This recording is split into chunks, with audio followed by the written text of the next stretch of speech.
the hell we got going on here now?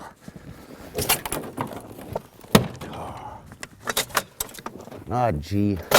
Couple bolts look like they jiggled out of my rewind. I don't have time to fix that here just yet. Such a beautiful day. I guess I'll head out and I'll just check, go out and check and rebait with my big wood sleigh. It's a beautiful day. I'll work on this here a little bit more tonight. Better get going on the line here before it gets dark. And do a quick trip just to check and rebait. I'm not gonna waste the day. Minus 10 out today. Can't ask for a better, warmer day, and there's no way I'm gonna be doing mechanical work on a day like today, man. I'm getting on the trap line. Could be 30 below tomorrow. Grab some of my tools here, my toolbox, a caribou head. I might set a bait station. We'll just see how things go. My caribou head. Oh yeah, this is good bait for wolverine, this one. Oh, some company. Right on, what do we got here?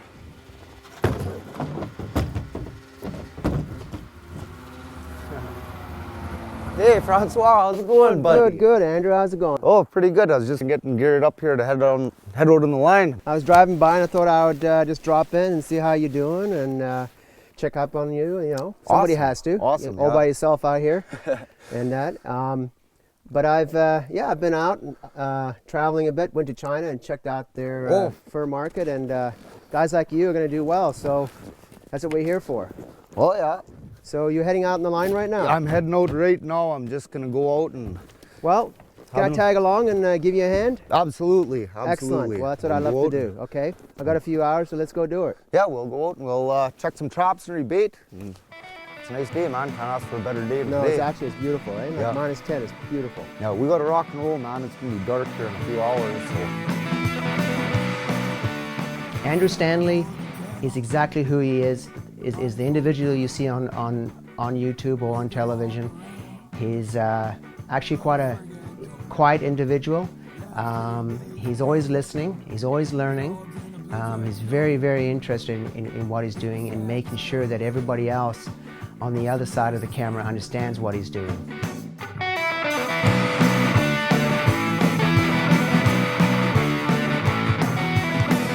The double snare pen set. I just brushed some snow off that bait so it looks good. Make sure my guide sticks are good.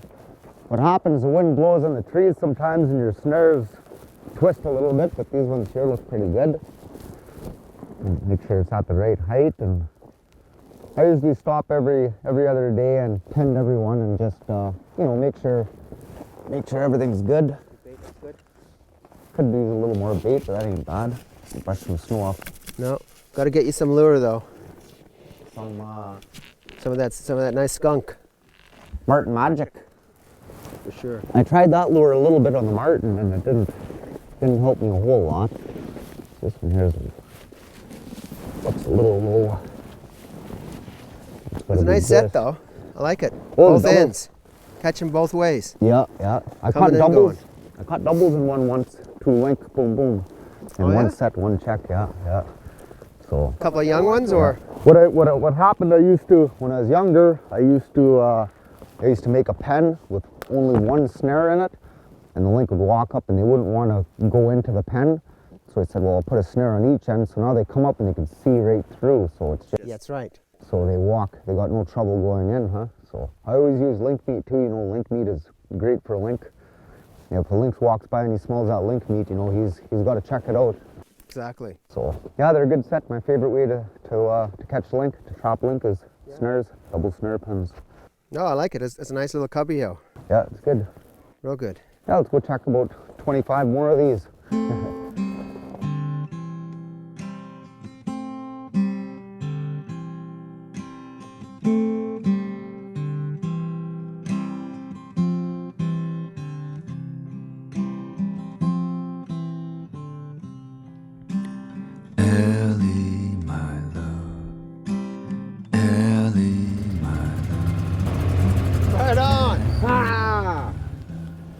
Right on. The luck is with you today, Andrew. Excellent. Nice day, man. Yeah. Beautiful day and a beautiful lynx. Double snare pen. Oh yeah, that's right. You can see right through it. That's perfect. Yeah. Nicely set. Nice cubby. Like I say, my favorite way to trap lynx. Yeah, and looked like the animal didn't struggle too much. It was good. That's the way he lifted up there. Oh yeah, nice and tight. Oh yeah, that's a good one there, yeah. Good on you. You see how quickly this, how humane these snares are? He didn't kick around much there, much traction at all, huh? No. Like he was out. No, there's no struggle. No struggle at all, you know, so. The way he set that snare, it was beautifully set for the height of the animal. It was very efficient. As we observed, there was no real struggle. To me, humane and being efficient are one and the same. Being very efficient in your trapping means you're being very humane. It means that you are dispatching that animal as quick as possible. Trappers don't want to see an animal suffer. That's the last thing we want to see. Fur Harvesters NWT wouldn't be possible without Fur Harvesters Auction, selling your fur to the world. Buffalo Airways, the home of the ICE pilots. All internet equipment was brought to you by Cascom and Galaxy Broadband, and cruise accommodations were provided by Greenway Realty. Oh, he can still feel his meat though. Yeah, he's still soft. Good. Pretty warm day today. I don't know how long it would take for him to freeze and Yeah. minus 10, but No. if it was 30 below, he'd be frozen stiff, I bet. And this set here, you know, this one here has produced a couple link, at least one every year, I think. I always set in this one location here. It kind of runs along the tree ridge there. Yeah, Huh? so it must be like a natural highway for them. Yeah, they're out hunting the rabbits and stuff. Well, and it's good open country. they cruising through there. Yeah, I got her here. Right on. Well, this is excellent. I'm glad I stopped by. This is bang on. Absolutely. It's Here's, got her through there? yeah. The whole thing? Okay, there you go. Yeah, this is a nice cat, nice looking cat, this one. He's still all in one piece. Nothing's been chewing Yeah, on him. nothing's Yeah, been he's chewing still, on. he's still a little soft. Yeah, Feet are frozen. What's up with this guy? that's a good looking animal you got there. Oh yeah, look at that. What have you got here? You got a female or a male? Hey, you happy you stopped in? You got a female, buddy. Female? Yeah, Claw's just sharp on this one. Ooh. yeah, close, yeah. Not bad belly. So what would you think this would be? Would this be what, a yearling? Link this size? Would you know? No, it's older than that. 2 years for sure. 2 years? Yeah. How? Good sized animal though. Yeah, he is. Yeah, I had Healthy. Nice, healthy. No issues. It's a nice big female we got here. Well done. Right on, huh? It's Yeah, good that should day, bring a this few one. bucks in the market. Oh, absolutely. Yeah. Yeah. He's not an empty belly. Anyways, he's got a full belly, so he's been. Eating rabbits. Yeah. Been eating good. This lynx. It's a nice looking cat. This one. Well, I'm really happy I stopped by. That's great. That's perfect. I'd rather snare link than trap marten. I know marten are worth a lot of money, but you know, there's just something about these animals. They're so nice to trap, so nice to snare, you know. And once you get them figured out, you know, they're actually not a hard animal to snare, you know. It's like snaring rabbits. Once you get your height figured out and you know where to find these animals, you know, it's not a big job to snare a lynx, you know. No, well, but obviously you're doing it right there, Andrew, because I love your set though. Oh, the double snare pen. Yeah, the double snare, and they can look right through, so that's all they see. Yeah. Now you see, if I had just the back cubby on it, this then- link might have not, well, a little cagey, huh? Exactly. Some are cagey, they're like, well, you know, I'm not going in there or whatever. Yeah. But how the double snare pen is, two walls parallel, snare in each end, they come, they look. It's not a pen to them, it's nothing, it's just the bush with a piece of meat in there, huh? Exactly. You see right through and that gets them in there, huh? No, you're doing it right, man. There's no issues there. I like it. So it's a good debate still there too, so. It's been a good day. Yeah, it is, yeah. You don't lose your bait. For sure, yeah. Well, let's get in your box and get your stuff. I got a fur harvester's bag in there we'll throw in. Okay. Yeah, look at that guy. Yeah. The boys are fur harvesters. Gonna get another nice pelt from the NWT. Yep, genuine Mackenzie Valley fur. The primest and best fur in the world, man. You don't have the best fur unless it comes out of the north. My other Bravo there that's broke down in the yard that needs to be repaired, I kind of keep all my tools in there, and I always carry lots of extra snares with me. Put some wire? Yeah. How much you want? Enough to go 3 wraps around that big tree there. 1.5 feet, I guess, 2 feet. The more the merrier. Yeah, exactly. Catch a wolverine in there and you only put 1 strand in there, you bust it off or something. Yeah, exactly. That'd just be no too good. Okay. Sure makes a nice day when you get a couple links anyways. Hopefully this warm weather gets some link moving around a little more. They'll be breeding here pretty soon, huh? Yeah, exactly. Yeah, should be beginning of February. Yeah, at the end of this month. I think March, sort of February. I think it has a lot to do with the weather. I think so too. Yeah, as soon as it warms up with a bit of light, and light makes a difference for a lot of things with fur. It triggers the animals to fur up as you start to lose light. Yeah. Really? And the light also breaks down the fur. And it breaks down the fur. Yeah. It's sort of part of the, well, you know, especially the foxes, they end up sitting in the sun. Yeah. Sitting on their haunches, and the bottom of their butt, the fur gets all bunched up. And that just happens because they're, you know, like everybody else. We like to sit in the sun, so do the animals. That's true, yeah. Absolutely. So your bait's good? Yeah, I got a bait stick in here. I'll set that up. You know what you're doing, my man. That's it, just one old leg bone. You see the weasel's been chewing on it. Yeah. I think this one here, up there I got a little piece of caribou fur, I think. Right on. And that's where I put my commercial lure. I'm not too sure exactly what lure I put on this one. I always try and keep this right at level with the snare of the bait. Yeah. Because if it's too high, then maybe they'll be up looking at it, or if it's too low, hop maybe they'll over. be looking at it. So I try and keep it so when they're looking at the bait, they're looking right through the snare, huh? And that's a piece of lynx, though, eh? That's just a chunk of link meat, yeah? Yeah, the leg. Yeah.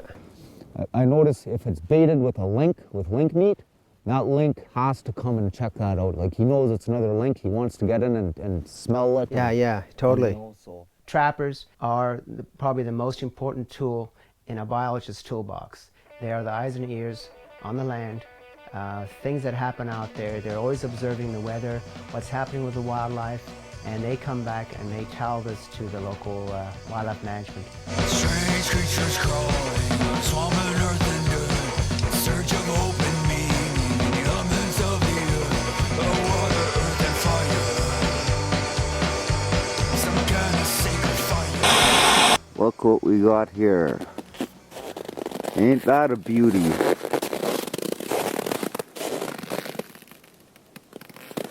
Picked up this wolverine in this double snare pen. You know, this could have been the wolverine that's been robbing my bait. I was coming from down the trail. I was rebaiting the last 3 or 4 sets. We got him. Oh yeah, what a beauty. Look at that. Small wolverine, bright colored. He's gonna be a good one. Small, huh? Won't be a whole lot of fat to flesh off him. Let's have a look at this guy. Oh, look at that. Look at the crown on him. Oh boy, what a beauty. Look at the bright crown on him. This is a damn nice looking animal. This is a beautiful looking animal. Look at that. You know, a lot of times you get them and you can't see this crown. This is like a blonde, orangey color. Man, the fur buyers are gonna love this one. Ha ha! Right on, man. Look at that. fucking beauty. I can't wait to get him thawed out and see what kind of colors he's got on his neck. What a nice looking wolverine, man. This is good. This is just great.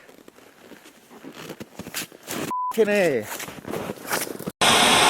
Closed captioning for this program is brought to you by Fur Harvesters Auction, selling your fur to the world.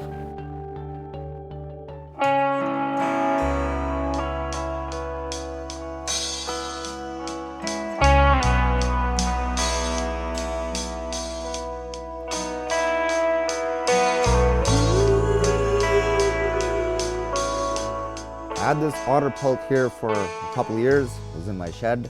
I was wondering what I was gonna do with it, you know. I was working in my shop one night and I said, well, you know, that's about the right size. I can make a gun case out of it because it's really hard leather, huh? Really hard pelt on these otters. So I thought, well, I'll just stitch it together and I'll make a gun case and I'll put my 20 gauge in it, you know. Then when I'm packing it around to my quad, it'll keep the mud off my rifle, or in my sleigh, it'll keep the snow out of it. And, you know, not only that, it'll look really cool when it's done. So I'm hoping it turns out pretty good. We're gonna find out pretty quickly here. So I'll punch holes in it with my little hole puncher here. Then I got some pretty heavy duty sinew. I'll stitch it together. I'll have a pretty crude handmade case. This is the gun here that I'm making. An old-fashioned holster you see on the westerns there, just a piece of leather. The gun hangs out, strapped inside of a horse, I guess. Okay, so the tail end will be the flap that holds the gun in, and I'll run a piece of leather through the tail, wrap it around to keep it closed, and that'll be a good case here. With this heavy hide on it too, it should be waterproofed. Well, this is waterproof. It's like really thick leather, so it'll definitely keep all the mud off it for if I'm out doing my spring beaver hunt or out shooting some ducks or whatever.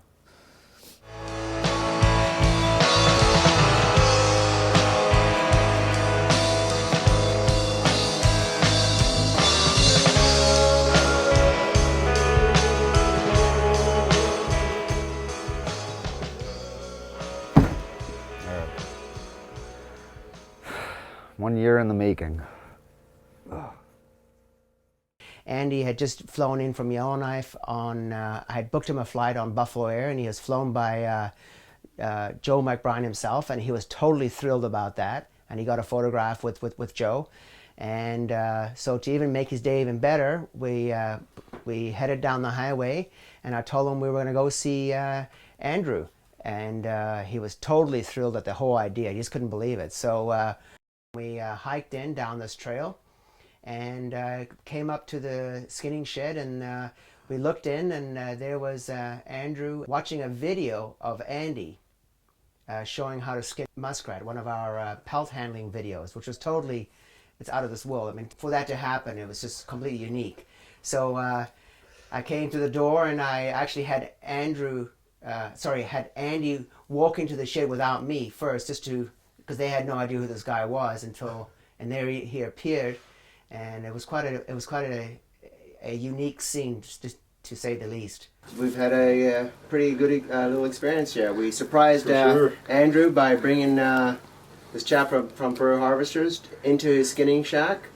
Well, it's pretty good to get up here because we've been watching a lot of your videos, and I tell you, a lot of your little tricks that you're using on the trap line. Guys back home in Ontario say, gee, you guys got to try this, and I show them your videos, and they're catching links from the way you're trapping it. So that's right. That's what trapping is all about, sharing ideas and sharing tips, and to make better trappers out of everybody.